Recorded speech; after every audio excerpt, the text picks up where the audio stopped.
kati nange oba naawe oba n'omulala okuweereza Mukama oba okutuukiriza enteekateeka Katonda gy'amulinako nakyo kirina ekiseera mwalina okutuukiririza enteekateeka eyo. Kati kikulu nnyo okumanya kiseera ki Mukama alina kyayagala nkole ye naye ayagala nkikolere mu kiseera ki. Kulabirako ekya musajja wa Mukama Dawudi. Dawudi yafukibwako amafuta okubeera kabaka ng'ajja kubeera kabaka wa Isirayiri yonna, naye oluvannyuma ng'afukiddwako amafuta mu kiseera ekyo waaliwo kabaka omulala. Yafukibwako amafuta okubeera kabaka naye n'afukibwako amafuta ago mu kiseera kya kabaka Sawulo eyaliwo. Kaakati nga newankubadde afukiddwako amafuta ga kubeera kabaka ng'era agenda kubeera kabaka nga tasobola kubeera kabaka nga Sawulo waali, ng'ateekeddwa okulinda ekiseera ekituufu Mukama mwe yateeseza abeere kabaka alyoke abeere kabaka.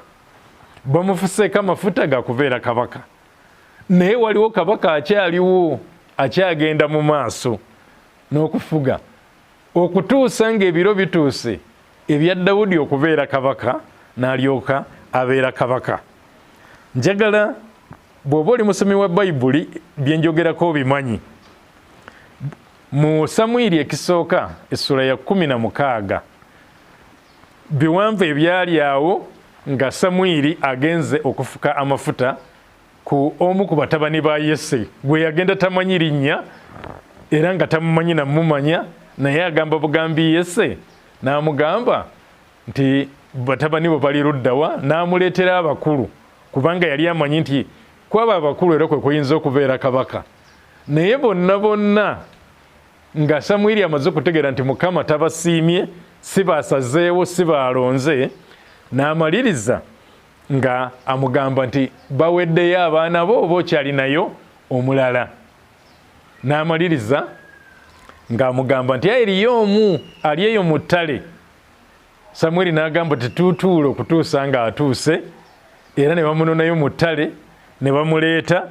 Bwe baamuleeta n'amaliriza nga Samwiri agamba nti y'ono yennyini Mukama gw'alonze okubeera kabaka wa Isirayiri, n'amufukako amafuta okubeera kabaka wa Isirayiri.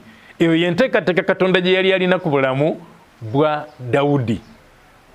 Yali nti Dawudi ateekeddwa okubeera kabaka wa Isirayiri, naye nga waaliwo ebiro ebituufu mwalina okubeerera kabaka, nti newankubadde yali amaze n'okwogerebwako nti ogenda kubeera kabaka n'afukibwako n'amafuta ag'okubeera kabaka, teyafuukirawo kabaka wa Isirayiri. Kyali kyetaaga